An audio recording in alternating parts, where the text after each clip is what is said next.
Be honest. You've been checking that account like it's going to tell you something about your soul. It won't. It can't. The divorce cut your net worth in half. And somewhere in there, you started believing it cut you in half too. It didn't. Today, we prove it.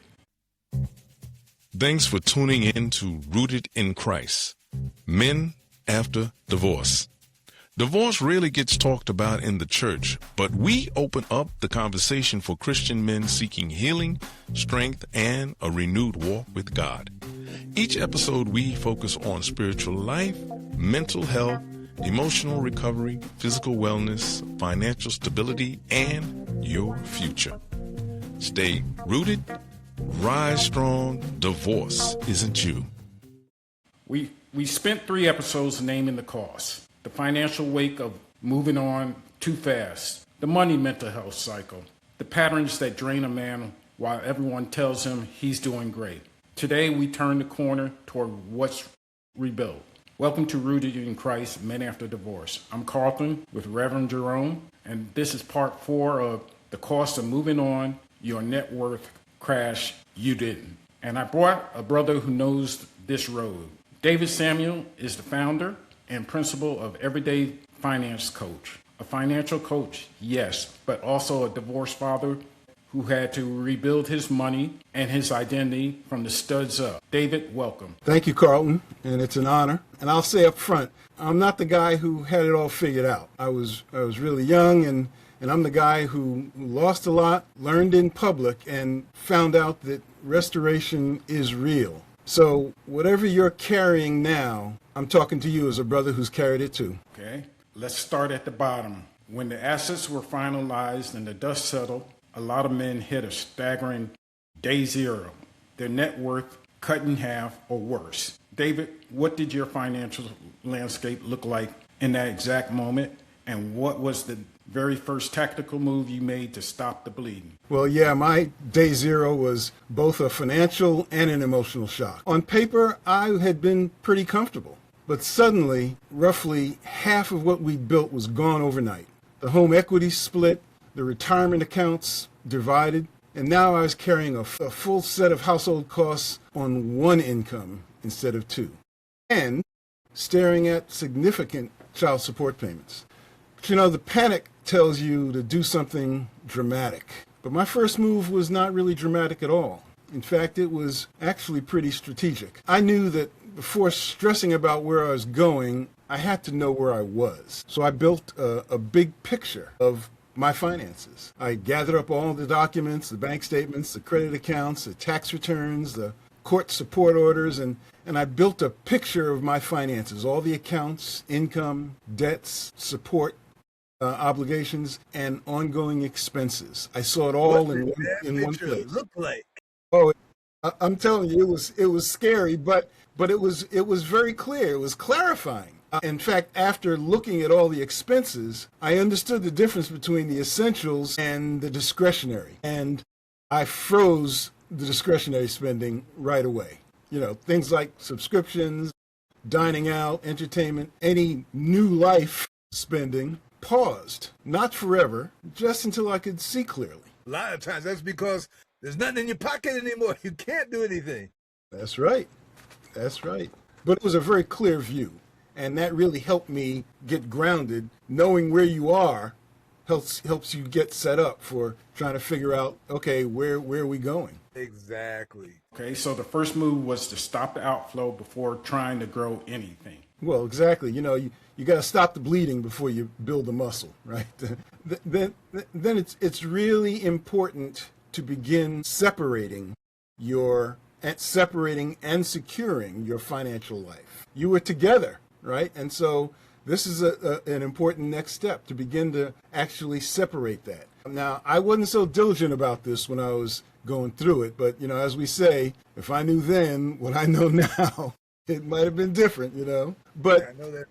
Yeah, but you gotta go through this. You gotta first you gotta close or freeze the joint accounts, right? Then you've gotta open up some new accounts, a new checking account, a new savings account. Importantly, you need to start building an emergency fund that you store in a high yield savings account, right? So It doesn't need to be, $1 zillion, but, you think about it as maybe a month's worth of expenses.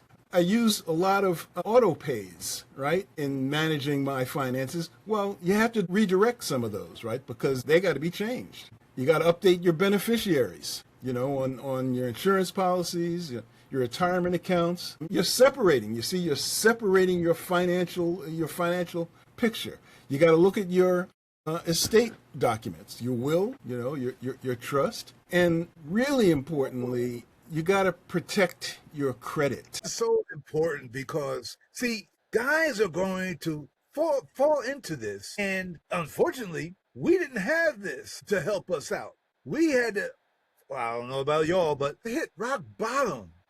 We had to scrape, the old saying, rob from Peter to pay Paul. And it took a while for me to understand what was going on and then start to put it together. If I had some brothers on an 8-track, on a CD, telling me this, it would have made my life so much better. Well, it's important. You don't need to make one bold move, but you do need a couple of really true moves. And that's what makes a difference. Get the big picture view, right? Get the big picture, stop the bleeding, and then systematically start to separate and secure your financial picture. I mean, those are the things that day zero really matter. Good word. Okay. All right. Quick calls, brothers. If this is landing, do 3 things.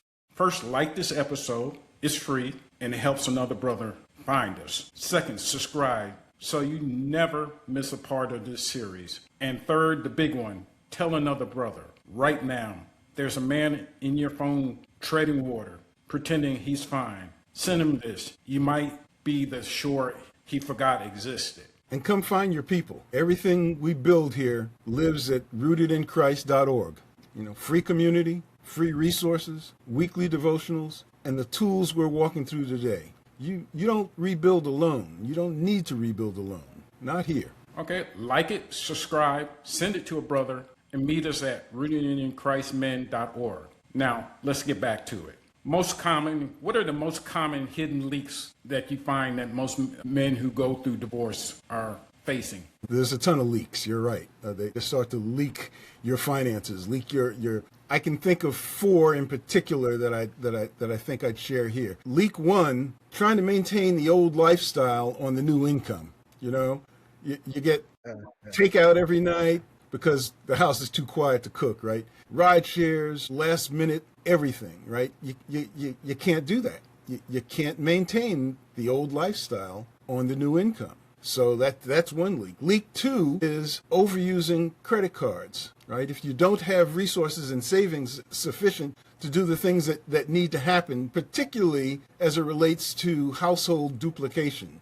New furniture, you got to get new kitchen appliances and stuff, another set of everything for the kids at your place, and, you can overextend on using credit cards for that stuff. Leak 3, this is a big one, and I'm sure, you've experienced this, guilt spending, trying to buy your kids affection because you're not there full-time anymore. So you try to fill the gap with just spending. And then leak 4 that most people don't think about is, your tax status changes. Your filing status, your withholdings, who claims the kids. And if you don't adjust those, you get a nasty surprise. It feels pretty much like another loss. So those are 4 leaks that I can think of that are pretty devastating. Now, the other thing is that you've got to avoid making, big irreversible mistakes, right? For example, rushing into a legal or financial arrangement just to get it over with without really understanding the long-term consequences of those arrangements. That's a big mistake, and that can dig you into a really deep hole. Hiding money, skipping support payments, those things can really bite you in the ass, legally and financially. And so it's important to be aware of that and not do that. Rebounding into a new relationship and some major financial commitments before stabilizing your own situation. Like co-signing with stuff, moving in together, joint debts that you take on before you stabilize your own situation. That can be really problematic. You want to go slow on the big decisions. If it's a choice that you're going to feel over 10 to 20 years, you don't need to make this decision in 10 to 20 days. I mean, go slow on that stuff. And finally, recognize the emotional side of your finances. Anger, guilt, grief, loneliness, those things can drive impulsive spending and even revenge decisions, right? You want to avoid that. You want to engage healthy support systems for yourself. Maybe it's therapy. Maybe it's men's groups or trusted friends. Clear emotions make for better financial decisions. And so go slow and be aware of that stuff. That makes sense? Okay. What aggressive wealth building or investing strategies should we be taking, or should the brothers be taking? Okay, so we want to turn from defense to offense here, right? Think about getting back on track. Well, let me be clear first. I'm sharing principles, not personalized advice. So anyone should run their specific plan past a qualified investment professional or a tax professional. But here's what I coach: aggressive savings and a relentless system for investment contribution. Those are the things that are key. When I say aggressive, I'm not talking about risky bets. I'm talking about aggressively saving. Speculation is how people lose the little money they have, and discipline is how we keep that on track. So I'd say step one, capture all the free money you can. For example, if there's a employer match on your 401k or retirement plan, you fund up to that match before you do anything else. That's like free money, right? It's an instant return that you can't get through other investments. That's pretty specific. Step two, attack high interest debt hard. Hit it hard. You got to get rid of that, because paying off a charge card that's a 23% interest rate, that's like a guaranteed return that most investments can't match. So you got to get that debt down. That's important. Credit cards can be deadly. I know somebody who had an outrageous credit card interest rate, and they were only paying the minimum. Yeah. And when they realized what was going on, it was shocking, because they started out, I think it was like 4,000 or 5,000, but it had ballooned up to $17,000. If all you're going to do is pay the minimum, you're going to pay the maximum in interest for the longest period of time. So Right. you got to find ways to accelerate that and get rid of those. Now, once you've contributed to the 401k enough to get the company match, step three is you set up a Roth IRA brokerage account. Now, Explain what that is. yeah, so there are these tax-advantaged, is what they're called, savings plans. The 401k is a tax-advantaged savings plan. For example, the contributions you make to that, you can write off, and so an IRA is similar to that. But the Roth IRA has a special feature such that when you begin withdrawing from that, the withdrawal you make, which includes the growth of the investment, is tax-free. So the Roth IRA is a very important instrument, and it's easy to set up. You can contribute up to $7,500 a year in a Roth IRA, and that builds. Now, it's easy to do online. You can use Fidelity or Schwab or Vanguard, any reputable brokerage, whichever one you're comfortable with. Then begin contributing to that account regularly. We want to keep the investments simple and low cost. For example, you want to invest in broad, diversified stock index funds. They've proven to perform really well, and they're very low cost. So they represent the entire market. So there's no need for you to pick stocks. Most stocks you would pick can't outperform that index anyway. And so it makes sense to invest in that index. Now, here's the key to making this work. You want to set up auto transfers from your checking account to contribute a fixed amount to that IRA every month. Let me repeat that. Every month, not every other month, not when you feel like it. And that's why you want to use auto transfers. It takes all of the guesswork and the willpower out of the equation. You don't even need to worry about it, right? It comes Take out it of your away from paycheck. you so you can't even use it. You can't even use it. It goes right into your Roth IRA. You're doing it every month. And regardless of where the market is, the market's going up, or the market's going down, you're just continuing to contribute to that asset. And it really makes a big difference. And then you want to look to increase the input side. You know, how can you generate some more income? Maybe it's a side hustle for a while. Maybe it's negotiating a raise at work. Maybe it's learning a new skill that can win you a promotion that will be more money. So you're trying to invest regularly, but you're also trying to increase the input side. And that's how you begin to generate this resource. Now, here's the part that many men miss. As a single man with a disciplined plan, every dollar is fully under your stewardship. You're not negotiating priorities with anybody, right? You're in charge. And that focus, pointed at a long-term horizon, that's like a superpower. You'd be amazed at the returns that begins to generate. You're not starting over. You're building with full authority over your own financial life. Aggressive doesn't mean risky, as I said, but it means high savings rate, low cost investment, and a system that you don't quit, that you continue month after month after month. Okay. That make sense? Yep, that makes sense to me. Hey, okay, Rev, you want to drop a spiritual nugget in there for us? Well, I will restore to you the years that the swarming locusts have eaten. That comes from Joel 2:25. Hear that, brother? Not I'll help you survive the loss, restore. The years you think the divorce ate, the savings, the stability, the plan. God says those are not beyond his reach. I will restore to you the years that the swarming locust has eaten. And restoration in scripture is rarely a copy of what was lost. Often it's more. Yeah, that's the gospel of it, right? He doesn't just patch the old house. He rebuilds on a deeper foundation because now it's built on him, not on a marriage or a number. The locust years aren't the end of your story. They're the soil that you're going to rebuild from. You're going to grow out of it. All right, I like that. Okay.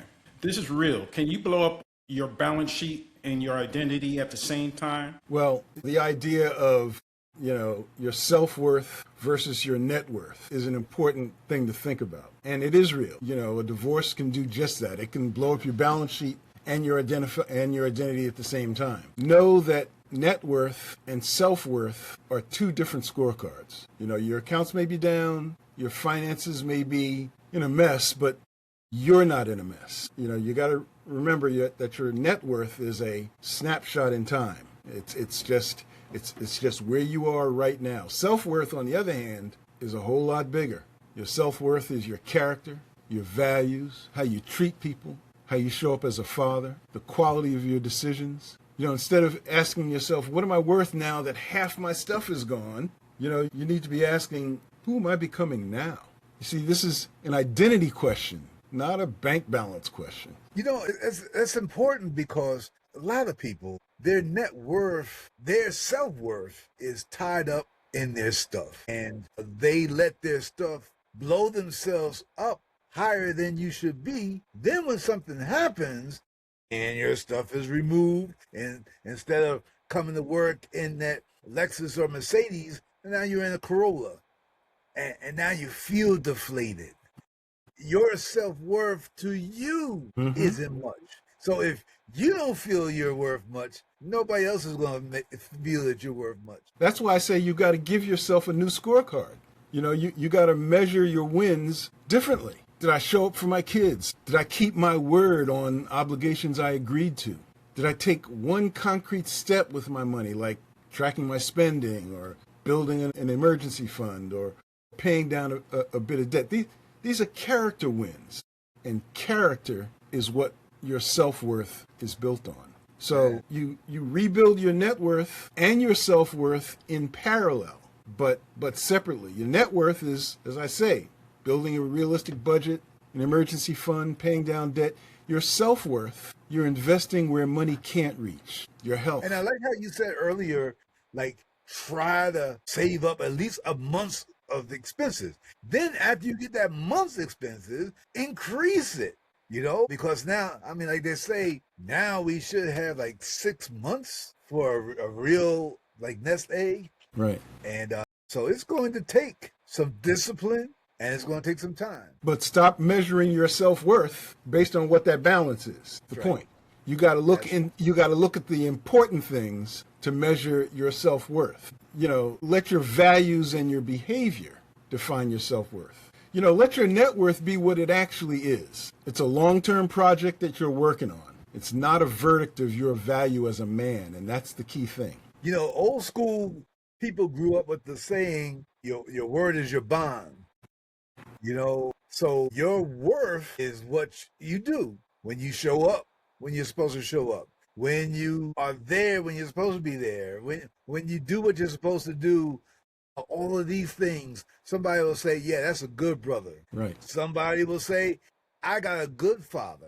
Mm-hmm. Because you're doing what you're supposed to be doing. And more importantly, Rev, you'll say, I'm a good brother.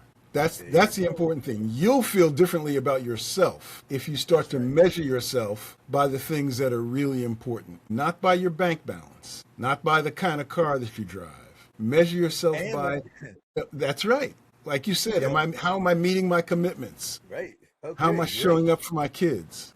Those are the important things. All right, and now as we go to wrap it up, for the brother listening who knows he needs this kind of help, what's the best way for him to reach you for coaching? Well, first, just reach out. Don't wait until you feel like you got it together enough to ask for help. That's the important thing. The men who heal the fastest are the ones who refuse to do it alone. The easiest way to get to me is through my website, and that is everydayfinancecoach.com. everydayfinancecoach.com.